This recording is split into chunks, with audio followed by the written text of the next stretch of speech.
হ্যাঁ মুসলমান, আমাদের ইসলাম নিয়ে চক্রান্ত হচ্ছে, তাবলীগ নিয়ে চক্রান্ত হচ্ছে, মসজিদ নিয়ে চক্রান্ত হচ্ছে, মাদ্রাসা নিয়ে চক্রান্ত হচ্ছে, আলেমদেরকে নিয়ে চক্রান্ত হচ্ছে।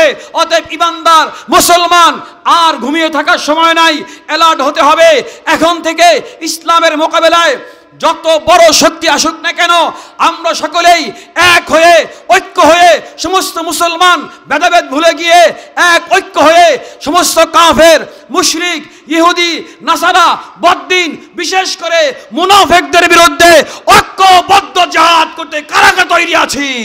তন্ত্র মন্ত্রর দিন শেষ, ইসলামের বাংলাদেশ ঠিক কিনা বলেন? তন্ত্র মন্ত্রর দিন শেষ, কোরআনের বাংলাদেশ। তন্ত্র মন্ত্র দেশ, খেলাফতের বাংলাদেশ। 92 ভাগ মুসলমানের দেশে, 92 ভাগ মুসলমানের দেশে আর কোন দাদাবাবুর কথা বলা যায় না, ঠিক কিনা বলেন? এই দেশ হবে ইসলামের দেশ, ঠিক কিনা? এই দেশ হবে কোরআনের দেশ। এটা মাহফিল, এটা কি যাত্রা প্যান্ডেল না? যাত্রা প্যান্ডেল? এটা যাত্রা প্যান্ডেল না। হয়েছে একদিন, মরবো একদিন, কিন্তু মানে কথা বলবো ইনশাআল্লাহ।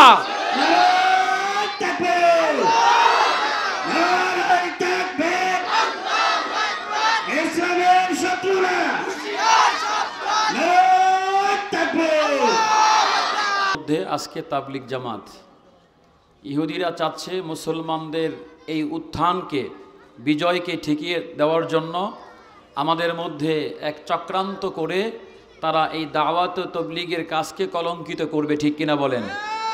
আমরা দেখতে পাচ্ছি 2018-তে এই বিশ্ব ইজতেমার ময়দানে তারা ঘুমন্ত ছাত্রদের উপরে এবং উলামায়ে কেরামের উপরে তারা যেভাবে হামলা করেছিল আমরা দেখেছি।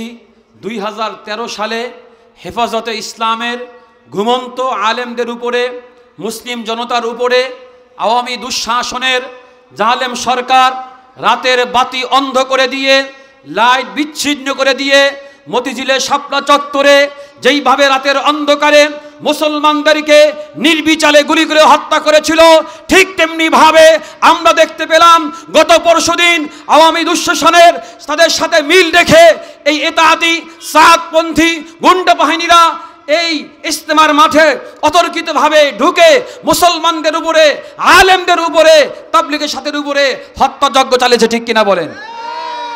অতএব আমরা বলতে চাই, হ্যাঁ মুসলমান, আমাদের ইসলাম নিয়ে চক্রান্ত হচ্ছে, তাবলীগ নিয়ে চক্রান্ত হচ্ছে, মসজিদ নিয়ে চক্রান্ত হচ্ছে, মাদ্রাসা নিয়ে চক্রান্ত হচ্ছে, আলেমদেরকে নিয়ে চক্রান্ত হচ্ছে। অতএব ইমানদার মুসলমান আর ঘুমিয়ে থাকার সময় নাই, অ্যালার্ট হতে হবে। এখন থেকে ইসলামের মোকাবেলায় যত বড় শক্তি আসুক না কেন, আমরা সকলেই এক হয়ে, ঐক্য হয়ে, সমস্ত মুসলমান ভেদাভেদ ভুলে গিয়ে এক ঐক্য হয়ে সমস্ত কাফের, মুশরিক, ইহুদি, নাসারা, বদ্দিন, বিশেষ করে মুনাফিকদের বিরুদ্ধে ঐক্যবদ্ধ জিহাদ করতে কারা কারা তৈরি আছি।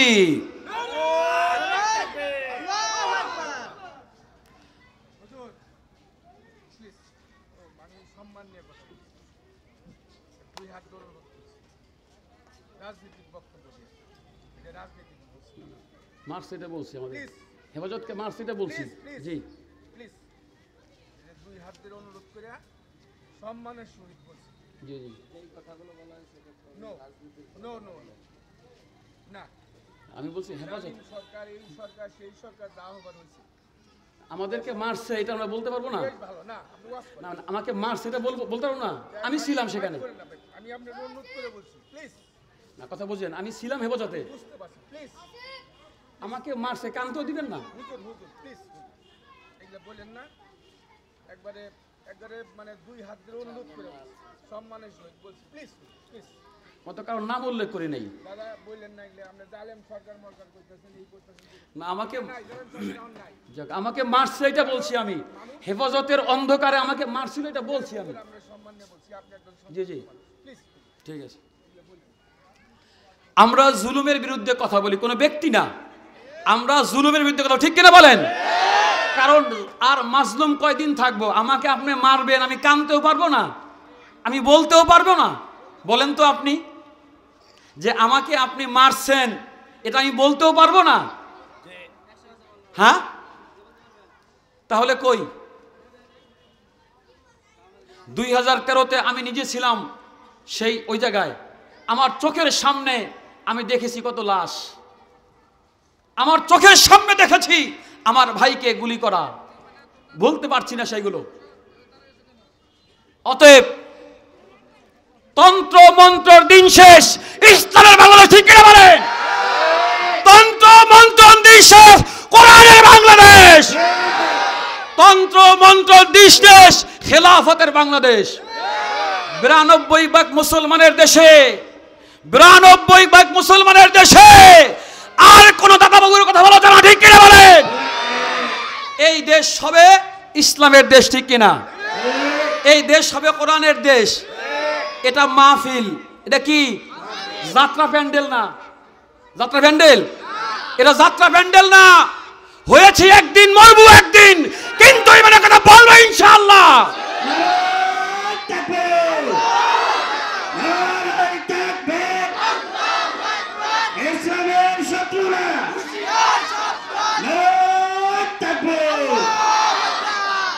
আল্লাহ এই জীবন দিয়েছে, আল্লাহ বলছেন কুল ইন্না সলাতি ওয়া নুসুকি ওয়া মাহইয়ায়া ওয়া মামাতি লিল্লাহি রাব্বিল আলামিন।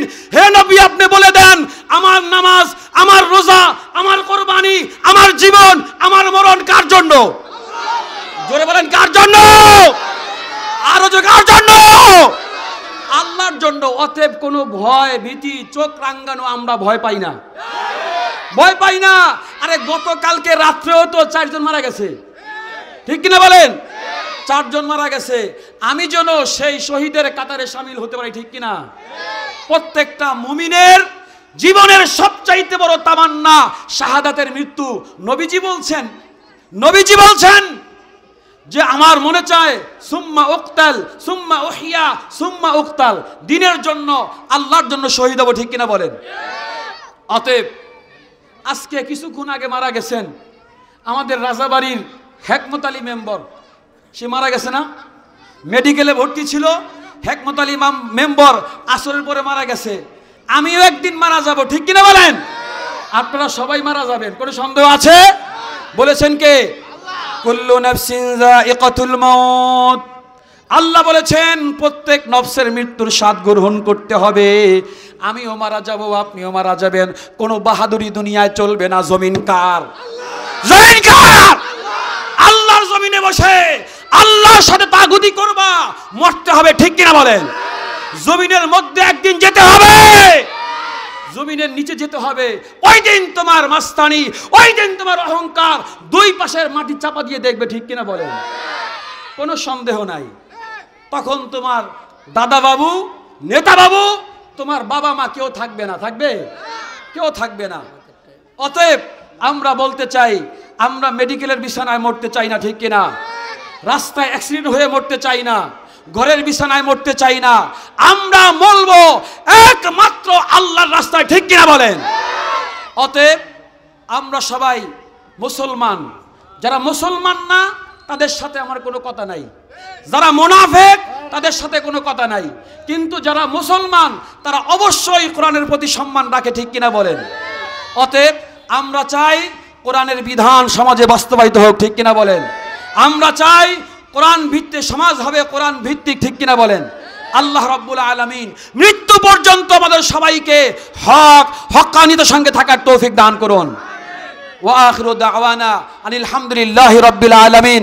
আল্লাহ তাআলা আজকের মাহফিলকে ভরপুর কবুল করুক। আর যত দাওয়াতি মেহমান আছে